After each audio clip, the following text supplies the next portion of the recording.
Alright, so today's video is probably going to be very long, so I'm just going to jump into what I'm actually talking about. So, the Attack on Titan part 4, part 3? I don't know, man. The latest Attack on Titan thing that came out was like an hour long. I've had a lot of thoughts about it, and I actually rewatched it for this video, and I want to talk about basically what Eren is and what the rumbling is.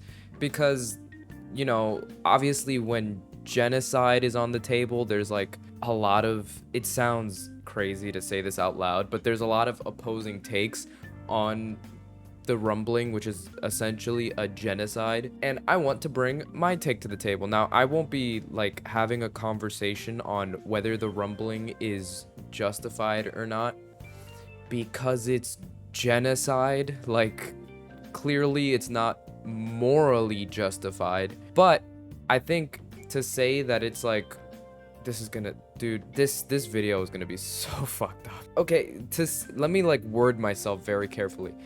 To say that there's no reason for it, or to say that there was something else they could have done, is, I don't think is correct. So I am, like, in all intensive purposes, against genocide, but in this case, there wasn't much else that they could have done. I'll get into. Let's start at the beginning of the episode. So in the beginning, we get this scene where Eren as a child is crying and waking up from a dream, and he's talking to Mikasa. And obviously we all know that the reason he's crying is because Eren sees his future and knows what's happening, and he had a dream about it, and that's why he's crying. A lot of people say that Eren has no remorse and he's like this genocidal maniac, and like he has no caring for anything other than just fighting and seeing the world burn. I think his tears are very indicative of his regret, and not necessarily his regret about murdering all these people, but I think it's more of his regret for being pushed into this situation. Like, he regrets having to do what he has to do, because killing all these people, he has, and I'll get into this later in the video, he has set his mind to this. Like, in his mind, this is just the reality of the situation. But I think he regrets that he had to come to that reality, and that's why the tears are coming. And to further signify that he's steadfast and knows that he's responsible for the deaths of these people, later, right after this in the episode, it's shown to us how Eren went to Marleyan town, I forget which one, and he knows at this point that the rumbling is going to happen and that he's going to kill all these people. And he has this inner monologue where he says, and I quote, "Before all long, these people all die. No, I kill them." Meaning he understands his responsibility for the situation. And I think his tears come less from having to murder all these people and more from just the state of which he is in, where this needs to happen. Eren's whole thing is freedom, so he's more distraught that everyone doesn't have the freedom, and in order to have it for himself and his loved ones, he has to take it away. I think he regrets the situation more than the actual action of genocide, which is like a whole nother can of beans for morality, but I think this is what's going on in his head. You see, Eren isn't a good or bad person, and this is, to me, shown where he saves the kid in an alleyway. Eren, towards the beginning of the episode, goes into this alleyway, sees this kid getting beat up, and wants to save him, but internally he knows that he kills this kid. Like, months from now, this kid dies by his hand. So there's really no point in saving him from getting beat up from a bunch of thugs. He even acknowledges that that is, like, there's no point in him being justified or him being a hero, because he's not the hero, he's not the good guy, and he knows that. But he saves the boy anyways, and I think this is indicative of the overall reason Eren has for doing anything that he does, and it's being a fighter. Eren doesn't care if the action he's doing is good or bad or in the middle. He doesn't give a shit about any of this. He wants to fight for the people he deems worthy of fighting for. That's Eren's entire thing. He wants to use violence to protect those who he thinks needs to be protected. While some seek peace and seek peace logically, like Armin and Mikasa, where they try to coerce the other nations in order to have peace with Paradis, Eren only sees violence. He needs to put the other guy down so that his friends can stay up. That's the only way he's seen the world up until this point. That's the only way he knows how to see anything. And it's like this next scene is brought up to show how heartless and evil Eren is. And although it is a little bit evil, the scene I'm explaining is Eren in this like sea of sky, putting his hands out and saying, "I finally feel free." And it's like he's doing that while murdering hundreds of thousands of people. Like, you are watching the people get squished and die and kill themselves because they don't want to succumb to the rumbling. But I think people miss the point of this scene. And I think the point of this scene is directly related to the little kids. The two little kids that were saving money, they were running away from the rumbling. And while Eren was having like this episode of psychosis where he feels free, as this is happening, we get jump shots from him feeling free and the kids dying. And I think the reason this is a thing is because there's two little boys. One of them is saving money, the other one is, and apparently saving money and whatever is against the rules, because the boy has had his hand cut off because apparently he was doing this before. And the boy's friend slash brother, it's not clearly stated, but the boy's friend wants to help the boy that's saving money to achieve his dream of having money and having a better life. And as the two boys are running away, the bigger one, the one without a hand, drops the money, and the smaller one runs to pick it up. And I think this is symbolizing the dream that Armin and Eren had, where the boy chasing the money even though he's running towards death is symbolic of how Eren and Armin were not able to achieve their dream. They were met with the world's hatred, because Eren and Armin's dream was to explore the world and be free and see everything that the world has to offer, but the world would have never let them do that. They were running to their own death in pursuit of their dream. The same way the little boy was when he was running to get the money while the rumbling was coming straight at him. And I think that's why Eren at this moment felt this episode of freedom, because he now feels as if he is making it possible to chase this dream that beforehand was a dream that led only to death. And I think that's why at this very scene he drags Armin into it, because it was both of their dreams. It was a dream they made together.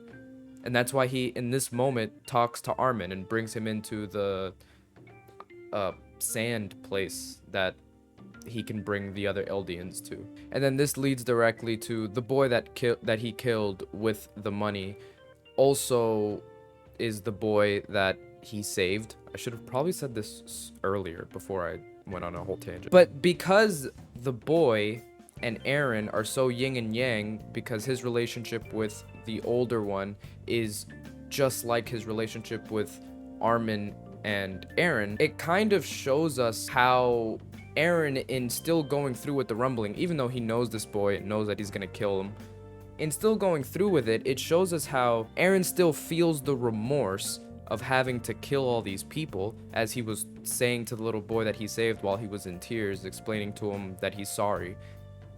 But towards the end, Eren starts explaining to this little boy how there's no other way and he has to do it. And I think that's because Eren, in feeling everything that the hatred of the world has brought to him, now wants to bring that hatred, that pain, that conflict to the rest of the world and pull back the veil that they believe, pull back the veil of them believing that they're safe and all this hatred and animosity that they're spitting out won't ever come back to them. And I think this is also represented by the statue of the hero that the Marleyans made up, burning down to the ground as the rumbling was running through the place.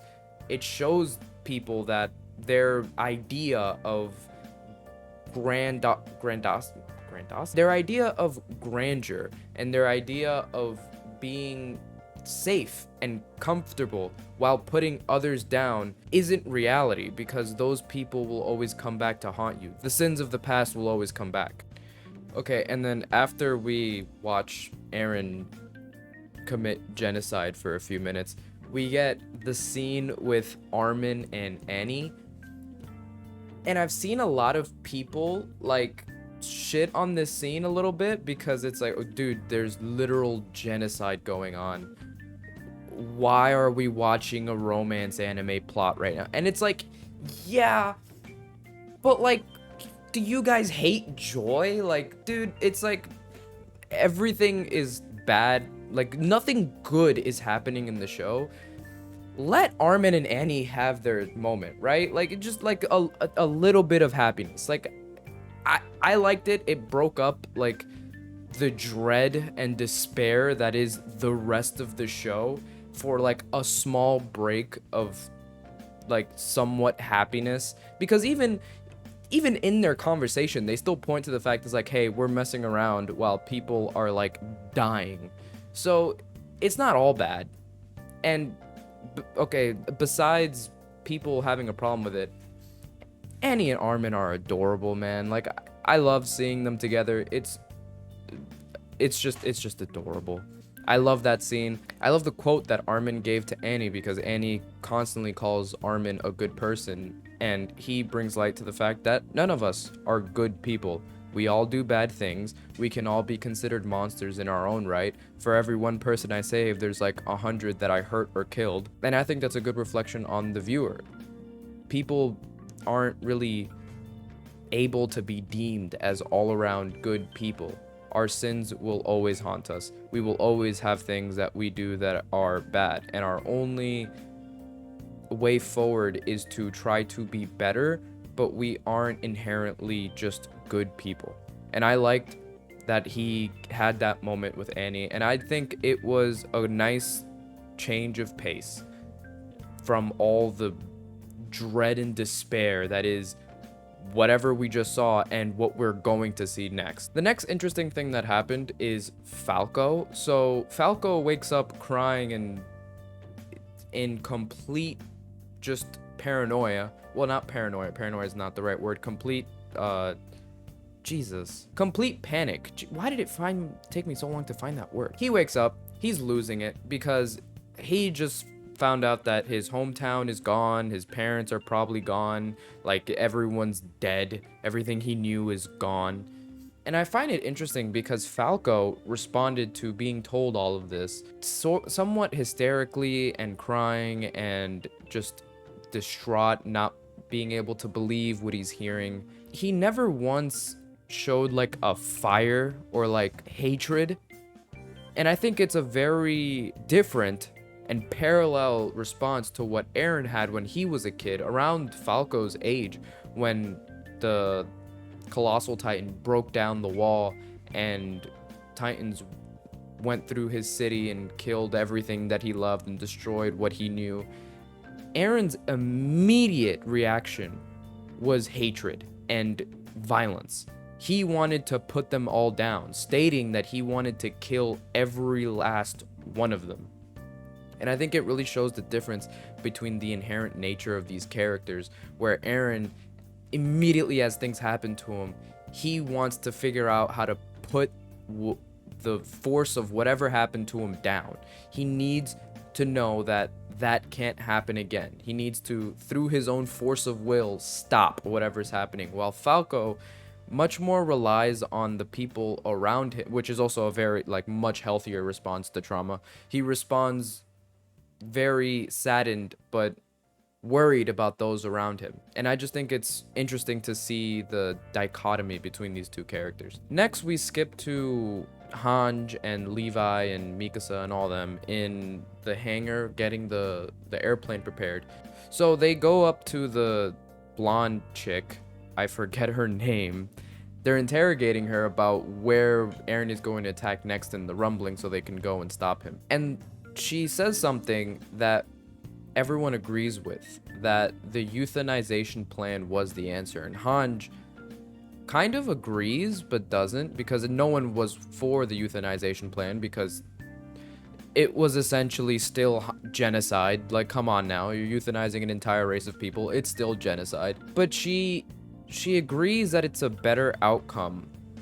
And they kind of agree that the euthanization plan was the answer. And that's because it kind of was. And Eren alludes to this as well in the beginning of the episode, where he goes, if the euthanization plan goes through, all the problems are pretty much solved. They all go away. The Titan problem is solved. There's no real hatred towards Paradise Islands. There's still the hatred towards the Eldians, but what are you gonna do? But it's like, yes, it was the answer, but it wasn't the answer for Paradise. It was the answer for everyone else, and that's why the rumbling happened. That's why Eren does what he's doing right now, because he wants the answer for his people. Eren won't put the lives of strangers above the ones that he cares about. While the others might be somewhat okay with stepping aside and letting the world be healthy while hurting themselves, Eren refuses to take this as a reality, which I think is interesting to see the dichotomy between Eren's resolve and the resolve of those with him. And then, oh my god, and then we get one of the most traumatizing scenes in all of anime. So, by the way, this is a massive spoiler right here. So if you haven't watched it or want to watch it, you should go watch the episode. So, let me set the stage here. The Titans are coming. Flock shot a hole in the plane, so they're busy welding that and trying to fix the plane to take off.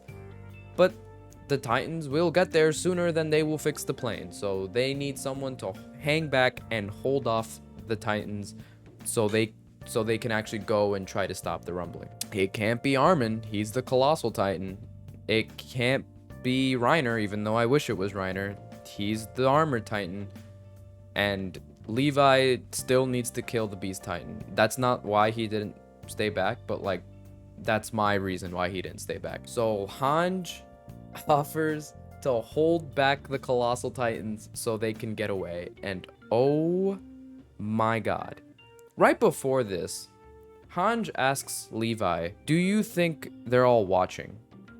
As referring to Erwin and all their lost comrades. And Levi kind of like skips over the question, but it comes back later after Hange goes off and fights the Titans. So right before Hange takes off and does one of the most badass anime scenes ever, where she's like on fire, taking out colossal Titans by the dozen. She says goodbye to everyone. She appoints Armin as the next in command, and she goes up to Levi and asks Levi not to stop her. This is her moment. She wants to be like those before her, where she can finally be okay with seeing Erwin and all of them and all of her fallen comrades. And Levi puts his fist on her chest and says, give your heart. Which Hange responds with, that's like the first time you've ever said that.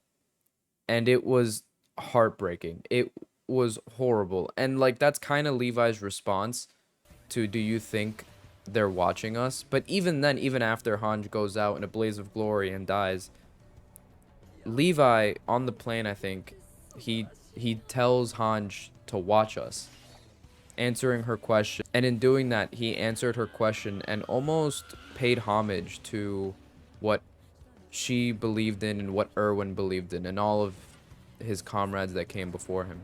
Okay, so now to not be as serious, I mean, as not serious as you can be when talking about Attack on Titan. On the plane ride, they're strategizing on how to stop the rumbling. And Reiner comes up with this thing and says that how come he hasn't controlled us? Because the founding Titan can control all Titans and all Eldians. So he can kind of just make Mikasa and their whole squad and Armin stop. But Eren's not going to do that because Eren believes in freedom. That's the whole point. He wants to take the freedom of the world in order to give it to his loved ones. So he would be a massive hypocrite if he took the freedom of his loved ones, no matter what they want to do. And I think there's a little bit more to Eren not taking their abilities and making them stop, but I'll get to that later. Reiner says If it was me, I'd be desperate to leave the founding Titan power behind, and if not, the second best option were to have people there to be able to stop me. And I think he's kind of spot on with the second part, but the first part I think shows us a lot of where Eren and Reiner differ. See, throughout the fourth season, we've been getting a lot of Eren being compared to Reiner, and that they both thought what they were doing was just and were labeled traitors for trying to save the world or save their part of the world or serve their country. So there's a lot of parallels drawn between Eren and Reiner. The difference is Reiner is half-hearted in what he does. He feels guilty, chronically guilty.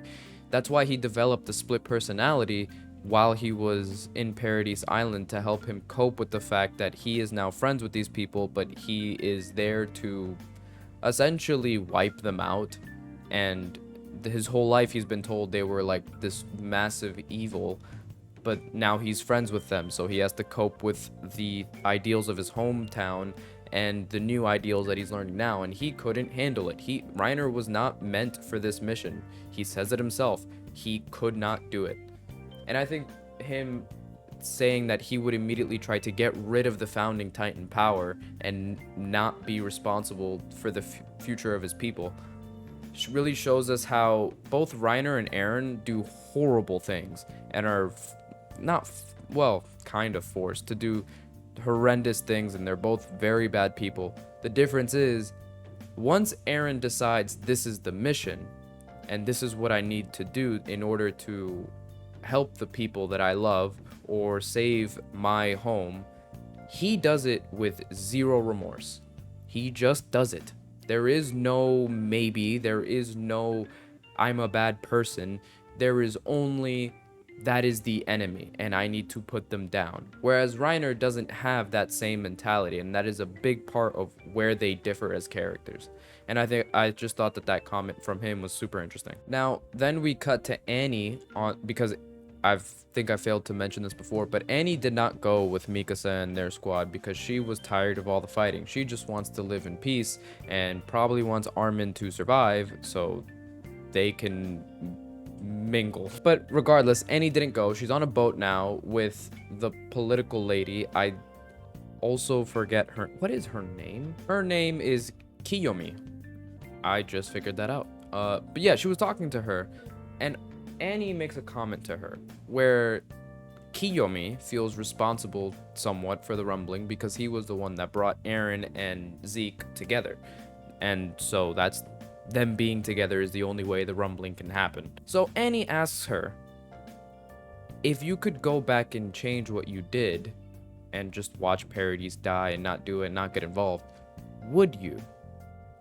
And I really like her response because I think it ties into the whole reason the rumbling is happening in the first place. She goes, time will not turn back. You see, people get so hung up on what ifs and what would I do differently and how would I do this differently, instead of just living in the reality they created. You see, experiencing consequences for your actions is just being present in a reality that you created for yourself, and being present in that reality makes it so you can recognize how you can stop that from happening again. But if you dilute yourself with these what ifs and these I should have done this and I could have done this, then you're not really present in your current reality. You can't take blame. You cannot experience your consequences to the fullest. You have to live in it in order to be able to hold yourself responsible. And this ties into the reason of the rumbling because of the very next scenes that I'm going to talk about, where the Eldians and the Marlians are all on a train going towards these war balloons that they believe that they can just run away from the rumbling with. And while on the train, they're still being prejudiced towards each other. Like, they're still recycling the stupid cycle of hatred that they've had while they're about to die. And this sentiment only changes when they are faced with the reality of what they created and when they're literally staring at death's door while the rumbling is coming at them. You see, staring death in the face and having and living current, because there's no way to ignore it, living currently in the reality of hatred that you created makes it so you can really take responsibility. And that's what everyone did. While the war balloons, by the way, weren't for evacuees, they were for fighting the rumbling, and obviously that did not work. So while they're failing to stop the rumbling, they are all very reflective in their past sins and their cycle of hatred, and how they are all at fault for what is happening currently. They finally were faced with their reality. And then comes the people of Paradise Island and the Armor Titan and the Jaw Titan to help stop the rumbling. And in seeing this, having already confronted what they've created and having confronted their faults for the cycle of hatred, they can now see how there can be peace. There are people working towards saving them, even though they find no benefit from doing so. They can see how the cycle of hatred can be broken. And all it takes is for you to be able to take responsibility and understand the sins of the past and move past them. And I think that is why the rumbling is happening. So to recap, Eren is a fighter through and through. He will not lay down and watch his own people get hurt. He'd rather hurt everyone else. So that's one reason for the rumbling. And the second reason is, if people are confronted with the reality they created and the sins of their past right in front of them to the point where they can't ignore it anymore, because the very thing that people love to do is run away from their reality. If they're confronted with it, they will be able to understand the error of their ways and finally take responsibility, hence ending this cycle of hatred that's been going on for like hundreds and hundreds of years in the Attack on Titan universe. And I think that is the big coup d'etat, I think I'm using that right, to why Eren started the rumbling. But I haven't read the manga. I don't know how it's gonna end. I hear it's gonna end differently in the anime. I hear that the manga is really bad. You tell me your thoughts, and you tell me if I'm like a genocide sympathizer. I swear I'm not a genocide sympathizer. Genocide is bad, but like, it's like, what else are you gonna do? Like, dude, I don't know. Like, subscribe. This video is very long. I hope you had a good morning, by the way.